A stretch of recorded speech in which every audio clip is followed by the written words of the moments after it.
with a short Yes, introduction?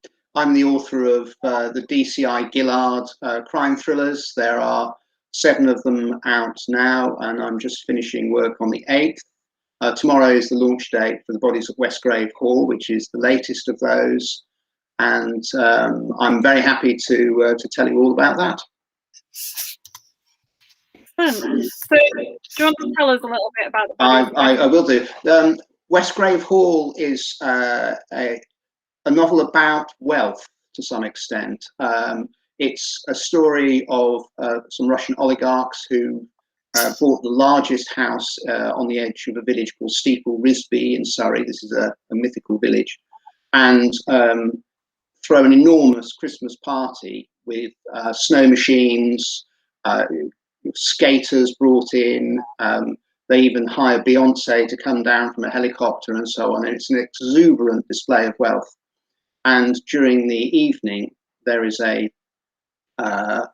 sound of shots from one of the buildings on the building, and the next thing that happens is that the fireworks have been going off, and a police officer who is there for public order purposes goes into the building and finds two dead bodies and later a third. And we go from there. But it's essentially a locked room mystery in the kind of Agatha Christie style. It seems impossible for the murder to have taken place as it's actually found. And so Gillard and his colleagues work through that over a period of the next couple of weeks to try and find out what's happened. And there are plenty of subplots and so forth. But there's a lot of contemporary reality mixed in with that. We know that there have been lots of attempts on the life of Russian emigres living in Britain, and the feeling is always, well, was the Kremlin involved? So there's plenty to get your teeth into there. I feel like that might be a theme in your books as well, because I read The Body on the Island. Yes. In preparation for this, and that seems to have like lots of kind of contemporary themes and yes, sort of interesting twists and things in it as well. Yes, I mean, I'm a journalist prior to becoming a full-time novelist, so inevitably I'm very interested in current affairs, and there are all sorts of things that are interesting. I mean, one of the things that comes across in The Body on the Island is euthanasia. You know, if somebody wants to end their own life, what rights do they have over their own body, and what purposes it's put to? So I don't sort of delve into huge detail in these things. After all, it's not a textbook, but it's essentially the idea is I want to make people think about some of these issues today and how they're reflected both in the police and in the world of crime. But of course, it's all, you know, human existence reflects what's happening in the world today. So, do you get inspired by events that happen in the real world, or do you come up with a story and then go and research an event that you want to incorporate in? It normally starts with a plot idea, and I think I always try to find something that's not been done before, and of course that's incredibly hard. But if I think of some particularly inspiring plot idea of saying, well, a reader wouldn't guess this, and that is usually the first germ of the idea around which I build the story, then before it goes much further, I have to start developing some characters to carry this off. And sometimes, you know, you need to actually build a character simply in order to carry a particular part of the book forward. And only when I've got some dialogue into a character's mouth do I really believe in them. So those characters are developed gradually throughout the book. But it's usually the plot idea that comes first. The research quite often is right at the very end. I mean, I very rarely go into an area that I know nothing about. So I start writing the book and then research in order to check what I've done.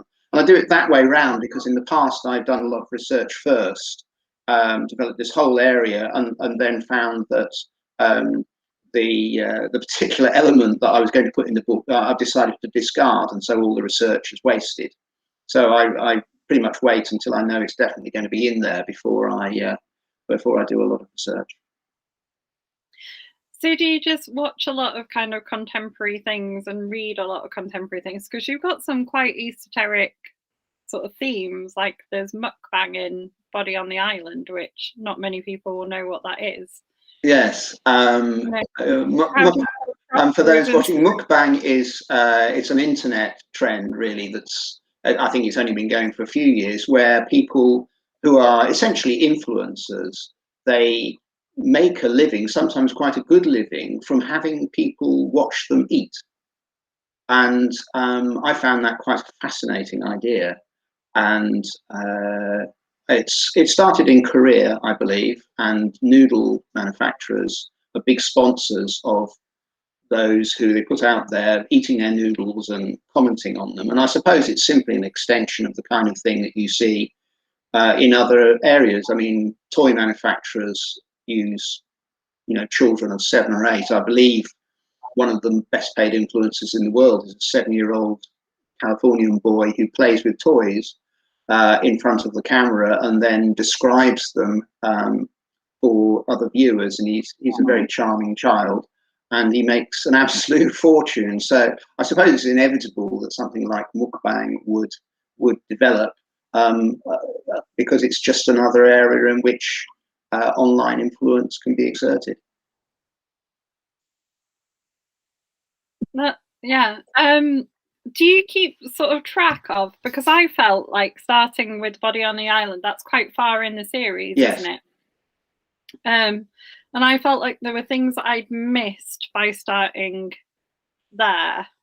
Yes, I mean, although all the plots are entirely self-contained, characters develop across the series. So you get your best introduction to obviously Gillard himself and to the other main characters earlier down the series, and I do small reminders of who they are and what they're like. And it's a difficult balancing act, because if you give a really detailed description in each book of what the person is like, you run the risk of boring people who've been with you right from the beginning of the series. On the other hand, if you don't have anything, then people who are new to them say, well, who is this guy? Oh, I imagined him as being 45 and now you tell me he's 30. So it's quite a tricky thing to get right. And I suppose, authors don't always get it right. I've been putting a lot more attention to it in the later books. I mean, for the first 3 or 4, I was probably fairly skimpy on reminding readers what some of these characters were like. But now I've made much more of an effort for their first mention. And also, I've got put together a whole kind of database of all of the things that I have said about each of the characters over the book, so that I don't contradict myself. I mean, my wife, is sort of an editorial assistant, has really helped with that, putting together, combing through all the books and searching on individuals and finding out what I've said. So, there'll be always some sharp-eyed reader who say, well, in book 3, you said this person, was 6'1", and now they're 6'2".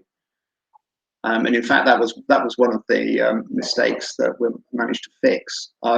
The chief constable, the very powerful Alison Rigby, I'd originally had, she's a very statuesque woman. I had her down as 6'2" to begin with, and then she shrank by an inch. My wife Louise pointed that out, having put together this collection of descriptions, and that's the kind of benefit. You get this, you get a more sort of honed collection of characters, and hopefully that it's a bit like the continuity people that you get in a film. We've all seen those films where the characters, move from one scene to another, and you say, "Oh, she's had a haircut between those 2 scenes, and it's only supposed to be an hour's difference, and she's not left the house." That kind of thing. So if your background is in journalism, how do you find writing the police procedures? Do you have an expert that you consult for that? I do. I mean, I wouldn't, as a journalist, I certainly wouldn't feel comfortable if I didn't. I'm very fortunate. I've got a very good contact who has been not only a detective inspector, but has been in a special branch, has been to Cobra committee meetings with the Prime Minister, and worked on some very high-profile stuff.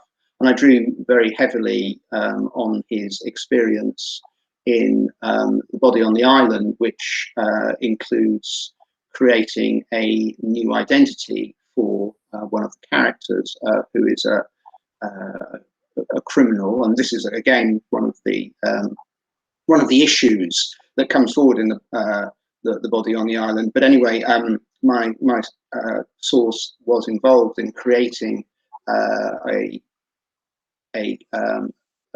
new identity for a witness, which involved having to do things like register with a local GP for them, to register them for council tax, and right down to some very basic things. So that's been very important to me. I wouldn't feel confident writing crime if I didn't have a very good source who I could rely on for that. Likewise, I have a source who's a Home Office forensic pathologist. He's a very busy chap. I try not to ask too much of him, but he's looked over a lot of the scenes that I've not been sure about and given me some good guidance on them. And of course, it's not just the guidance on the actual technicalities, but there are things that you can read lots of books online about what happens to a body when someone's been drowned. But what you can't find is how long does it take for the tests to come back? And what format are they? Does the lab phone you up in advance, or is it all by email and all that kind of thing? Those things, those little sprinkles of extra validity, if you like, to your research, are what gives the book its kind of the confidence of knowing it's been well researched. So we've got some good comments coming in. Ian Miller says, hello. Samantha wants to know if there are elements of writing that were difficult but got easier as you wrote more books. Yes. Well, starting with the things that I found easiest and most inspiring right from the start were the plotting. Difficult things. I mean, one of the most extraordinary difficult things is getting the right names. And names are one of the names of characters. Names of characters can change right up to the third and fourth draft of the books. And sometimes, and I'm sure we've all found this, you read a book and you've got two characters with names both beginning with C. One might be Carter and one might be Carruthers or something.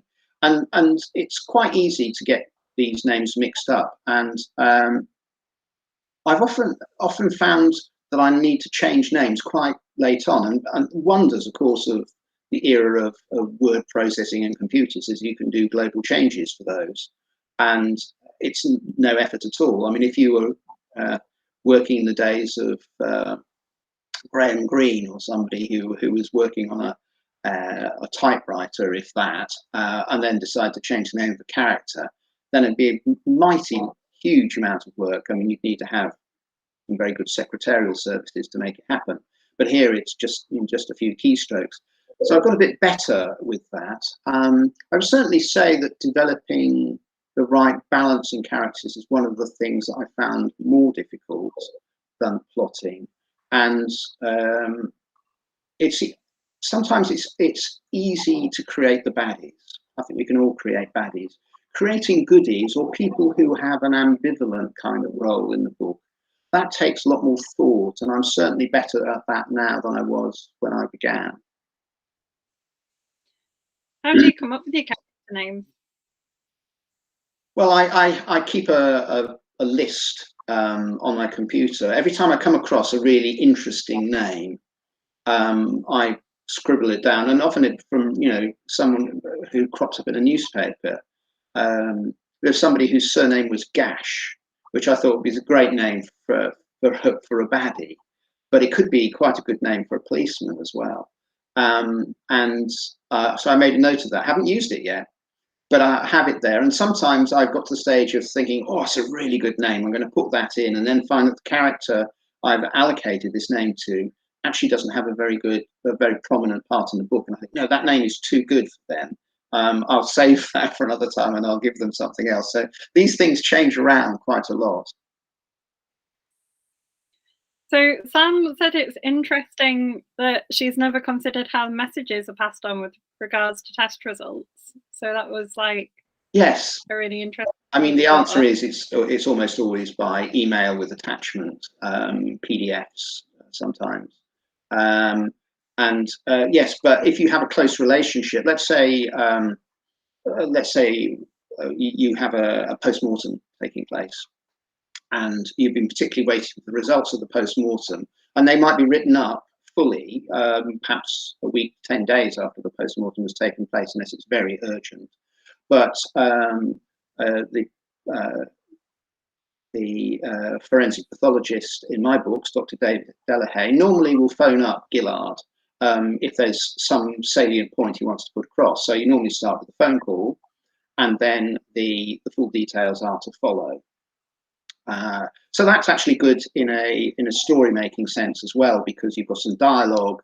You're going right to the main point, and Delahaye will say, well, you thought it looked like this person had drowned, but actually they were already dead before they fell in the water. So you've got, and if you put that in dialogue, it tends to be livelier and less dry than if you had buried it in some paragraph which uses all of the forensic language that we know that is used.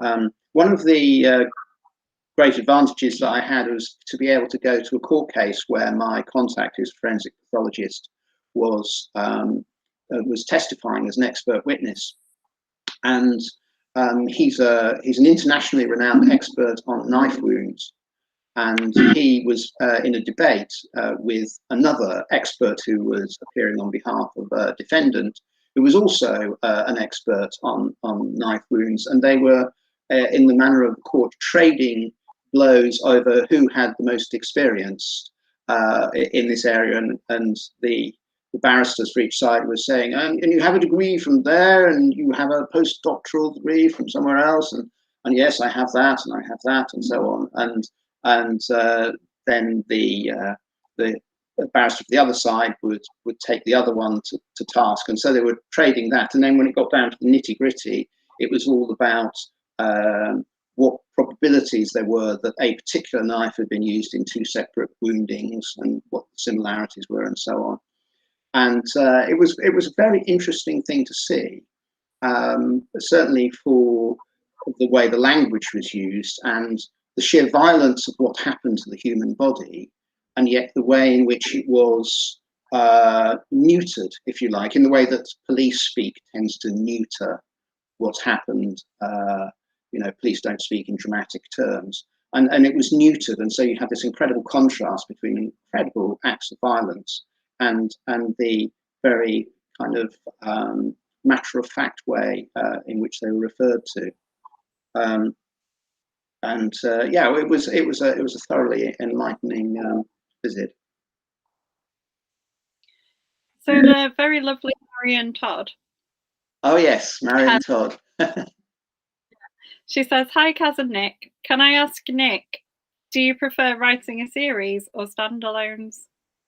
I mean, it's been great writing this series. In a series, I think, as Marion knows, you are shackled to a certain extent. You are shackled to a certain lead character, and you are shackled to an area. So, for example, my first book, DCI Gillard, I set it in Surrey, and now I'm stuck with it. If I want to have a scene on windswept moorland with trees bent double and horizontal sleet going, then I have to actually make the characters travel to this. The chances are you're much more likely to get a story about heavy traffic and delays in Surrey. It's much harder to make it wonderfully graphic in terms of its background. So I'm shackled like that.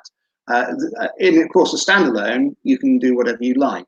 But I think an author, from purely in terms of the writing, you might say standalones are more fun because you can start with a clean sheet and you can do what you want.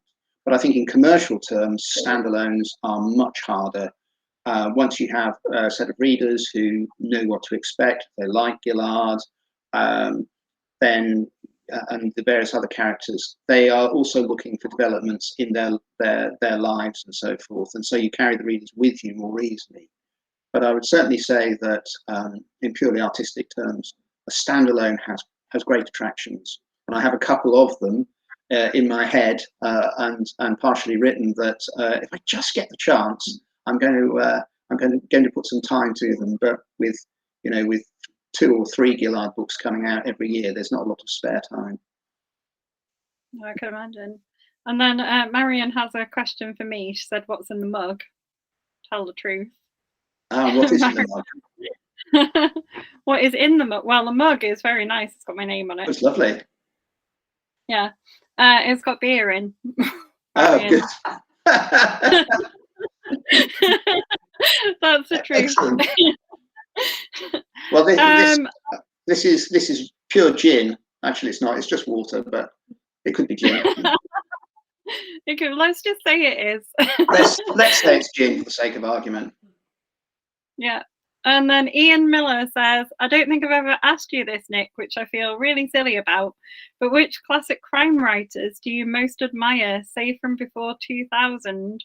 Were there any you read in your youth?" What's he saying about your youth? Oh, blimey. To be honest, I don't think I actually read many classic crime writers before that time. I was reading other kinds of stuff, and I came into crime writing from the side, if you like. I wasn't a great reader of crime series, so I actually can't really answer that question. I mean, I have read some of the classic Agatha Christie books, and Then There Were None, for example. I thought that was a very interesting book. And just to remind people that there were 10 people who go onto an island by invitation, and the person doing the inviting doesn't actually appear in the book, and so you have a set piece, and it becomes a locked room mystery in which everybody dies, and you think, well, how can that happen? And she did some very inventive things, but I have to say my greatest respect for Agatha Christie is the fact that she managed to produce such a phenomenal number of books over the years. And I mean, who could ever produce, I don't know how many it was 500, something like that? There's just the sheer output is staggering.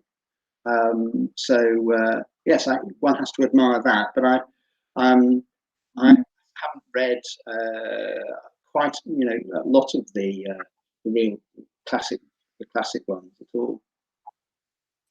What an admission to make. Do you read more crime now? A bit more. I do. I've read a bit more. I actually don't think I've read any crime in the last year, because one of the things I was doing when I was doing research for Westgrave Hall is I read a lot of non-fiction. I was reading about Putin's people, which are fine enough here. Great people.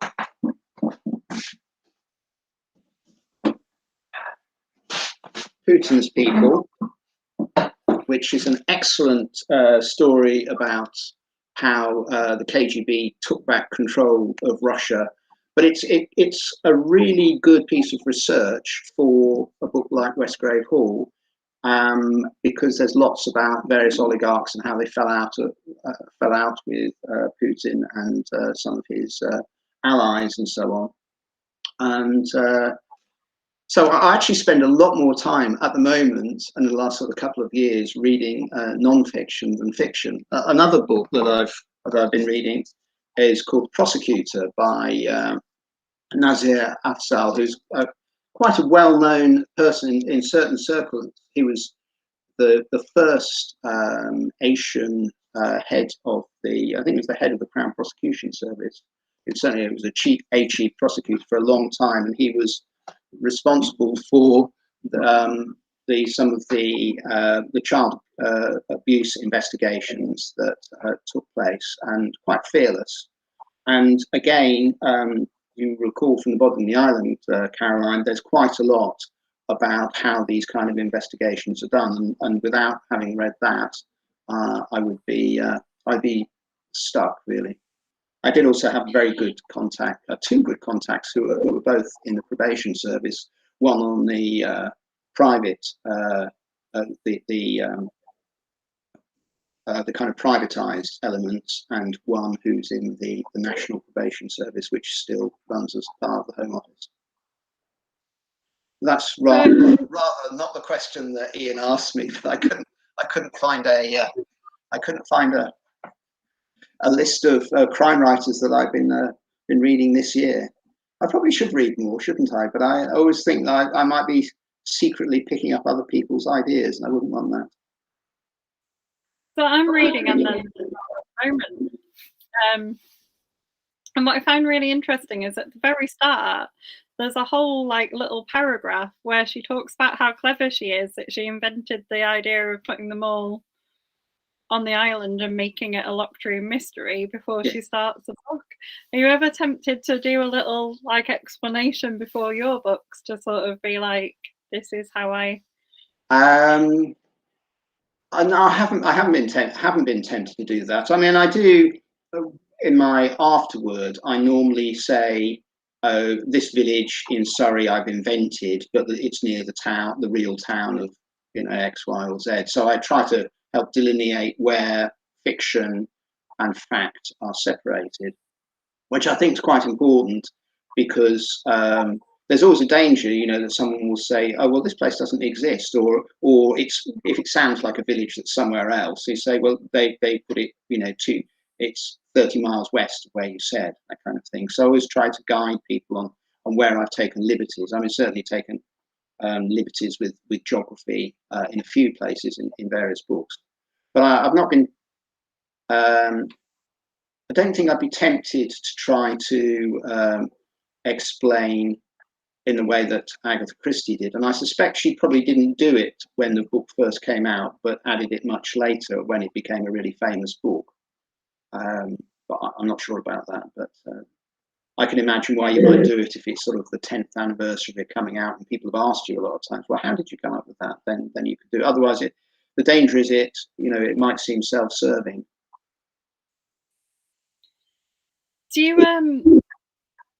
Do you age Gillard chronologically across your books? Yes. So do you have like an end planned for the series? I have a few optional endings for him. Nothing firm as yet.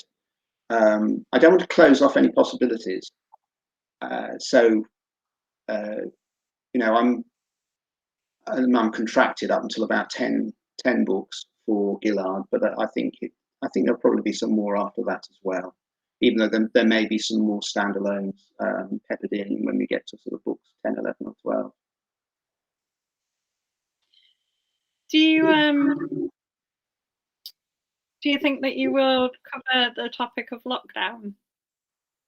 Yes, I will, partly because with the chronology, you need to actually explain where your detective was during lockdown, and I have a plan for the next book.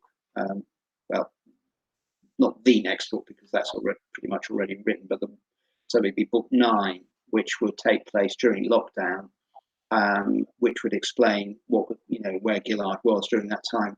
One of the things, though, I think, and there's been a lot of debate about lockdown and to what extent it's going to be covered in crime thrillers, particularly those which are very current and contemporary, is that people are buying escapism here.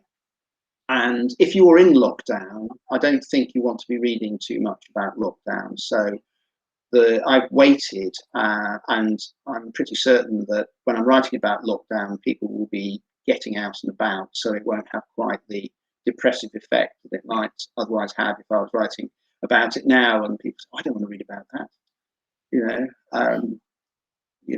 I think you've got to take people away from them. I'm much more tempted actually to try and have something, if I could, where there's a murder set on a beautiful sunny beach under swaying palm trees and the sound of crashing waves.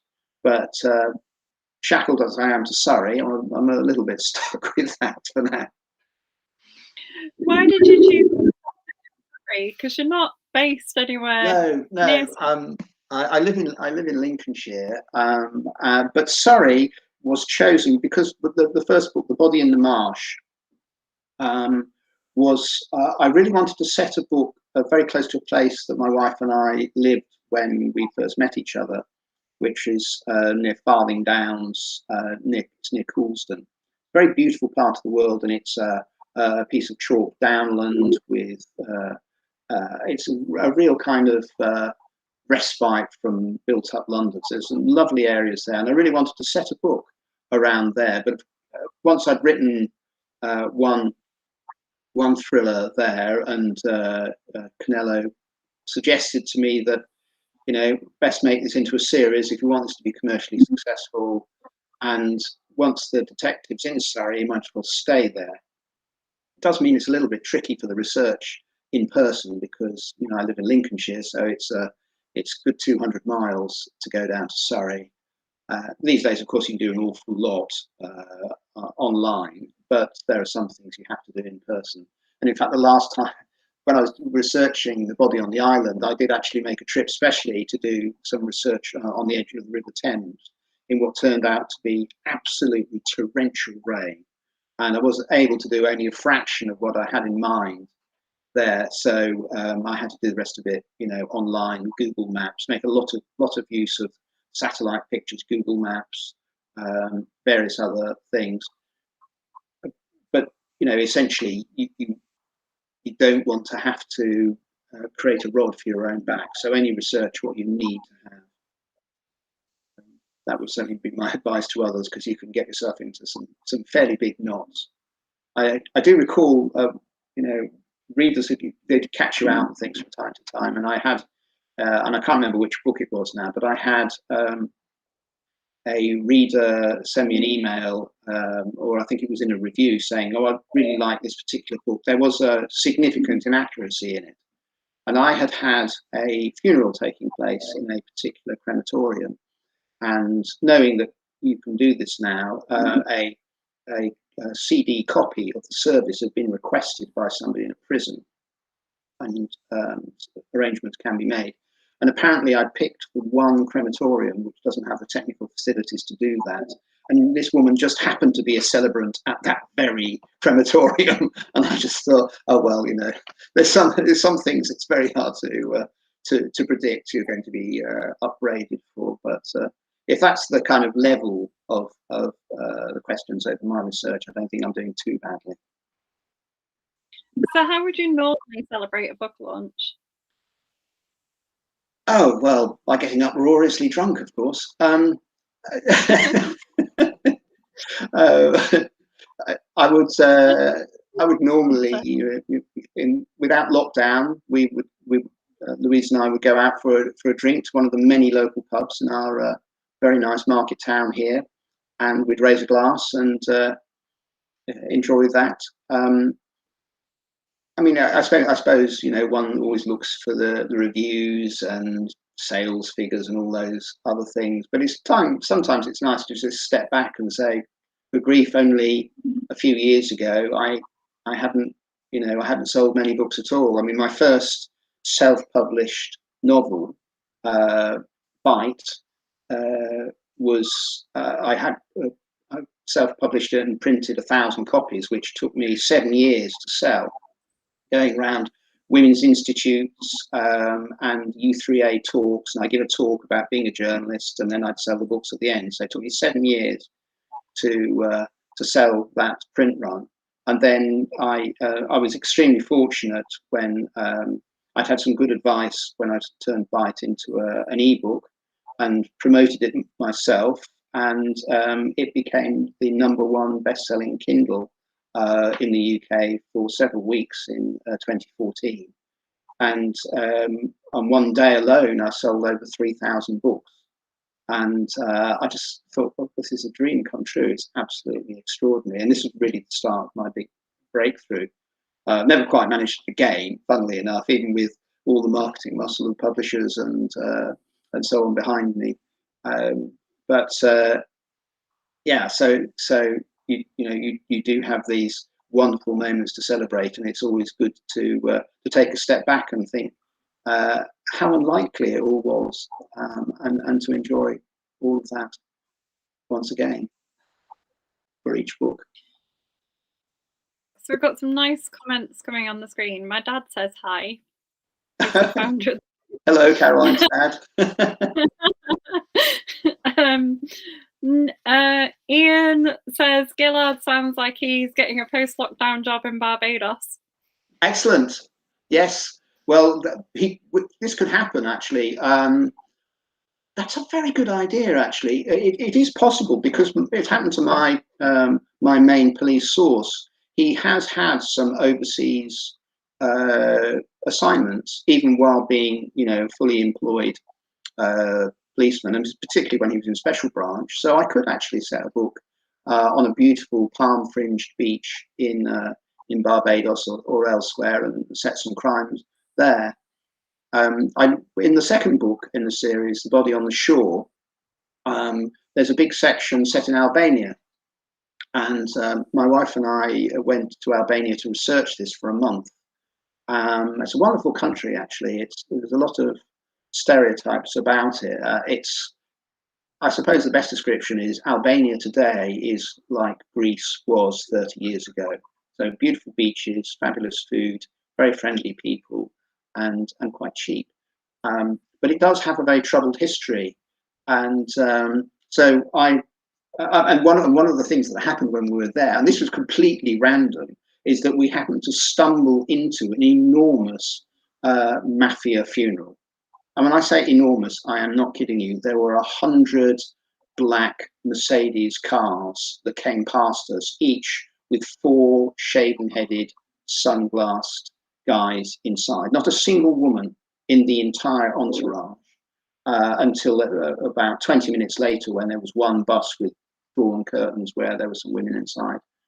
And that was, that was a measure of the power of the mafia in a place like Albania, and that was the inspiration for the Body on the Shore, which starts in Britain and then has sort of half the book in Albania as well. So it is possible to cheat even from Surrey. Yeah, so Ian also says, I believe we have virtual celebratory drinks tomorrow. Yes, that's right. Tomorrow, I'm looking forward to it, and I'll actually and this really will be gin when not water. Put real gin in. And Samantha says she's sure your wife will support you on your research trip to Barbados. Oh, she certainly will. Yes, no doubt about that. Louise has been a very important part of the research that I've done. In fact, over the years, the body on the marsh, the body in the marsh, sorry, was researched during a long car trip that we had across to southern Spain, and I was trying to come up with an idea for a plot that would be completely different from anything that had happened before, that used the idea of social media and things like automatic number plate cameras and CCTV to give the impression that one person was alive when they were dead and another person was dead when they're alive. And we worked out how this could actually work. And we bounced ideas off each other, and I wrote it down, wrote it all up when I got back, and that became The Body in the Marsh, the book that Canello first published from me. And she continues to provide me with plenty of raw material for the books, but also does a lot of work on the marketing side, and noticing things when someone's messaged me and I haven't seen, that kind of thing. I've got my head down typing away or something. That's very handy. So Samantha wants to know, does Louise suggest good places to put a body, etc.? Sorry, does Louise? I didn't catch that. Does Louise suggest good places to put a body? Yes. Well, Louise used to be a countryside ranger, and she has her own chainsaw and a 5-foot long axe, which she uses to split firewood.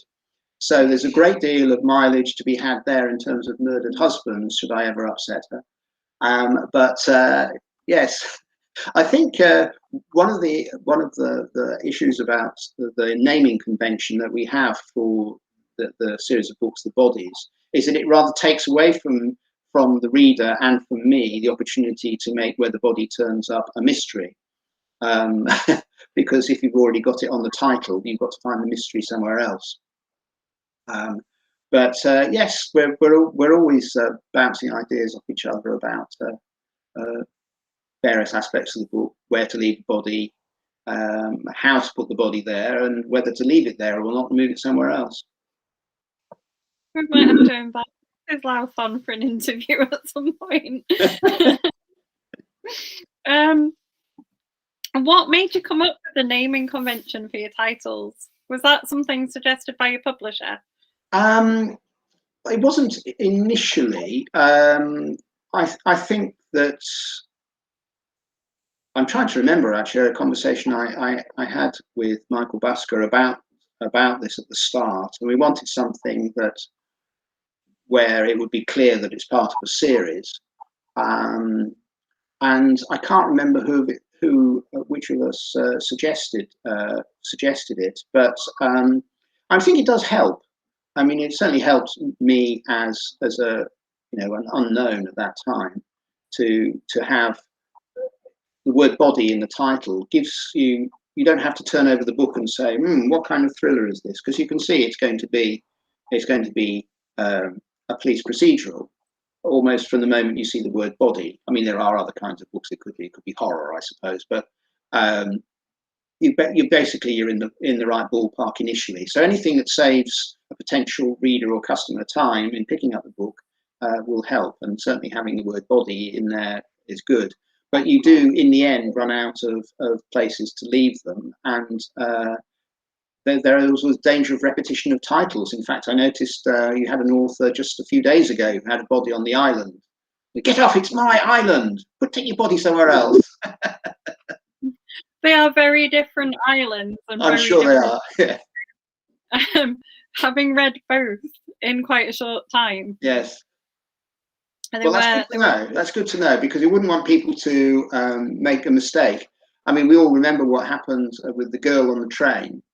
Two books with one may have been A Girl on the Train, one The Girl on the Train, but certainly off the back of one very successful book, the other author, I can try and struggling to remember the name of either of the authors at the moment, but someone wrote very well on the coattails of that title alone, because 1% of people probably typed it into Amazon, slightly wrongly, and got the other book and thought, oh, I'll just buy that straight away. And we know how hurriedly people buy books, or anything, I suppose. So it's easy to make mistakes. Maybe. I'm a slow buyer of books. I like to spend a long time browsing. Well, that's good. I mean, I think that's really the way to buy them. But sometimes people are in a hurry, and on smartphones, people will say, "Oh, that sounds good. I'll get that." And I've seen, reviews of people say they liked one of my books, and then they just went and bought 3 or 4 others. And I think, yes, that's great. Thank you very much. That's very similar titles helps then as well to find the other. Yes, it does help. Samantha says, has your online marketing changed during lockdown, as you'd already realised the benefits of an online presence beforehand? Yes, I had already realised it beforehand. I mean, Canelo does the heavy lifting in terms of the marketing. But yeah, very much aware of the importance of online. I mean, the thing that has been great about online, and there are so many businesses that have suffered during lockdown, and feel very sorry for them, but some have really benefited, particularly authors like myself, who sell particularly well in ebook and audio. I mean, audiobooks are really just growing so fast at the moment, and ebooks too. So, yeah, I mean, when I was told that I sold 100,000 books in the first half of 2020, I was absolutely gobsmacked. I thought that was terrific. So,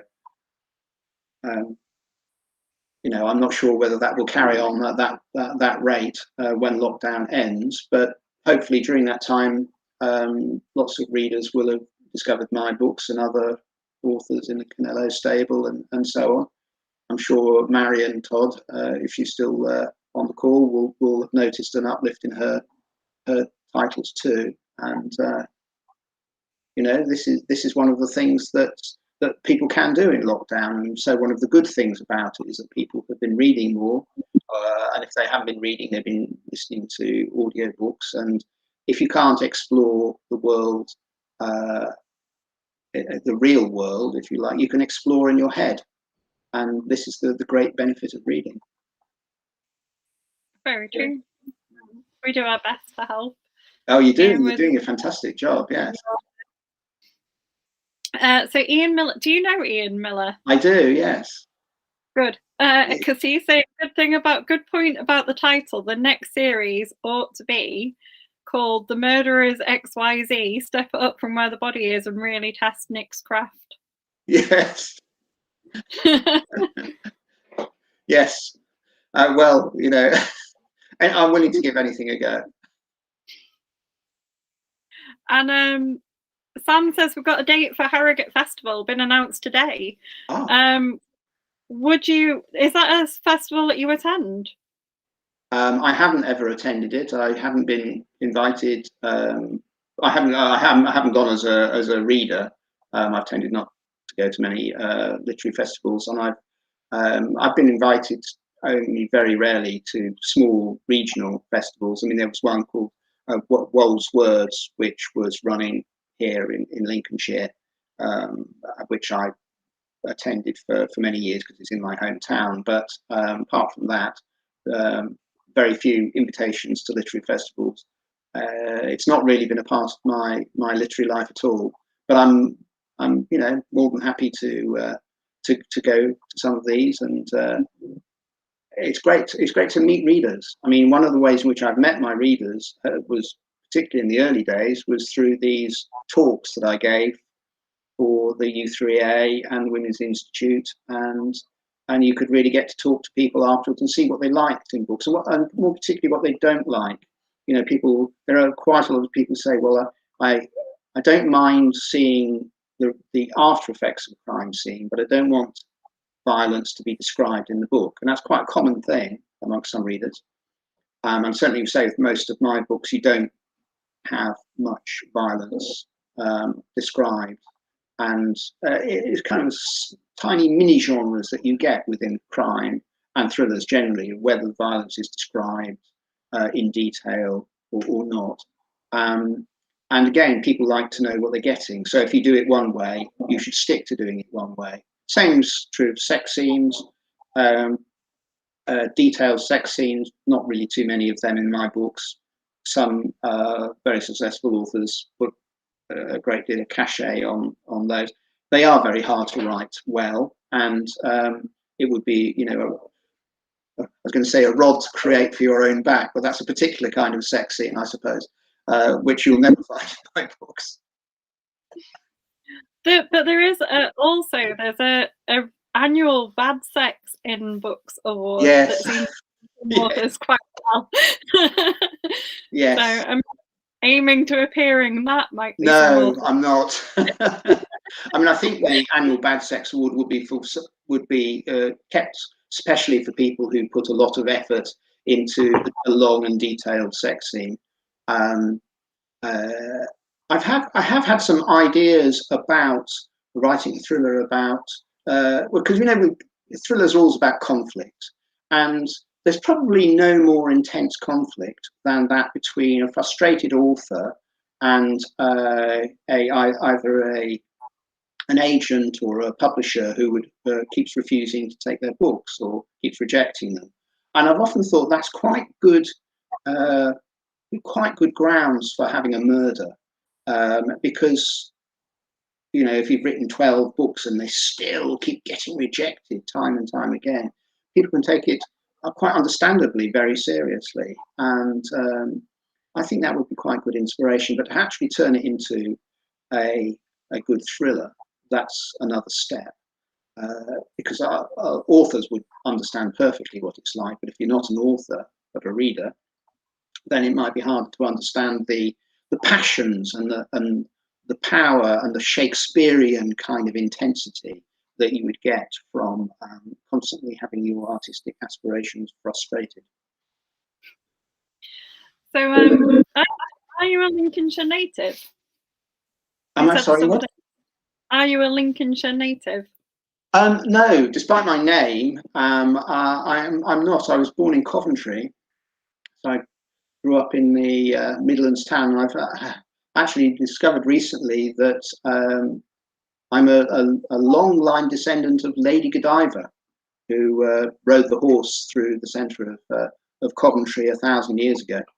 And not that I'd ever be tempted to do that, even to try to promote my books. I haven't got the body for it for a start off, but no, I because my name is Louth. It came to actually the town of Louth with my wife 20 years ago, just to see what the town was like, and we thought it was a charming place, so we've been here ever since. You could write the body on the horse there as a little nod to your Yeah. Yes, I mean, interestingly, there are quite a few authors already sort of metaphorically occupying Lincolnshire. Joy Ellis, for example, is in the south of the county, and Canello has an author who has some books set in the west of the county. There are at least a couple of others. There's there's at least 3 thriller writers already have their detectives based in Lincolnshire, so it'd all be running into each other all the time. I'm going to read you some more of the comments. Okay. So my dad says if Nick gets a chance to go to Harrogate, it's a great experience. Okay, all right. I take that as a good recommendation. It is actually. You can go without a ticket as well, and just the greens and the lawns have a lot just of like social. It's a lovely town. Yeah, I mean, I've been to Harrogate, the town, but not to the book fairs. No. And Sam says that I'm going to be her Harrow date. I didn't even know very that nice. was that is true. And my dad suspects he'll be the Harrow taxi, which may also be true. Marion said lockdown helped book sales, Nick. Yeah. But we need to get ourselves back into bookshops too when they reopen. Do you do bookshop signings? I do. Whenever I have the opportunity, most of them have been local to here, but I've done the odd Waterstones and W.H. Smith's book signing locally. But I'd love to do more. It's great to meet readers. I mean, there's always, you need to reach a certain threshold before you even have regular book stock within the major national retail chains, and that's a kind of current issue for a lot of authors. But I think when you reach a certain level, then yes, it would be great, and I'd love to do it. There's always question of how far you travel to do it, but I think it's a good thing. I think being face to face with readers is good, because people can tell you what it is they like in a way that you get a different kind of flavour when you look online. If you look on Goodreads, for example, there are some people who are very experienced. They read hundreds of books a year, and they write very detailed reviews of your books and have very clear likes and dislikes. But then that there are a lot of hidden voices there, people who buy books but don't ever put reviews out. And to actually meet those people would be good too. Do you can people buy signed copies of your books from you? Yes. I don't have a system set up where I can post them to people at the moment. I mean, I could do, but I haven't advertised that as such. But there are quite a lot of signed copies of various of my books floating about. And if anybody wants a signed copy, then they can always contact me through website, and I'm happy to oblige. my website being nicklouth.com. It's not hard to find, and the email address is on there. Yeah, a lot of our readers do quite like to buy a signed copy from the author. I know I've done it, like with my favourite book series is. Yeah, and I think it's good. Nice to keep a signed collection. Yes. I mean, I've certainly somebody locally who's got one copy of all of my books signed and keeps them in pristine condition with the vain hope they might one day be worth something. I'm trying to encourage him that this might be the case, but I don't share quite the same confidence myself. I think they're worth something to the person who collects them, personally. I don't keep mine because I think they'll eventually one day be worth something. I keep them because no, and people collect for different reasons, don't they? Nice thing to have. Sam says she's thoroughly enjoyed the interview. Thank you. How can readers support authors other than leaving reviews? Well, word of mouth is very important. If you're a member of a book club, make a suggestion.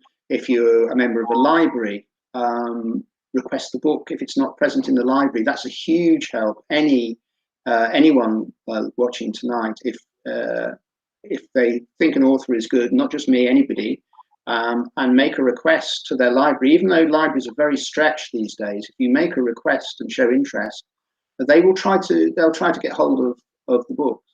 And I think that's a great way of not only supporting authors, but supporting libraries too, and they need all the help they can get.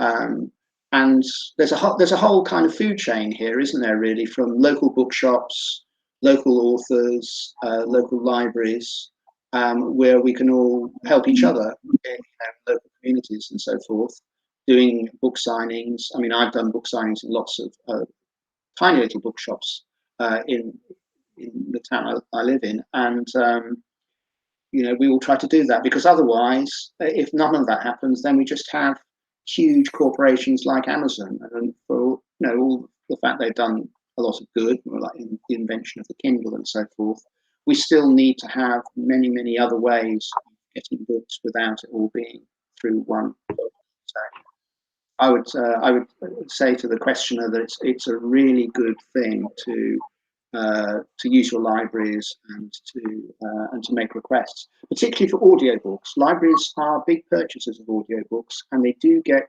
very widely shared.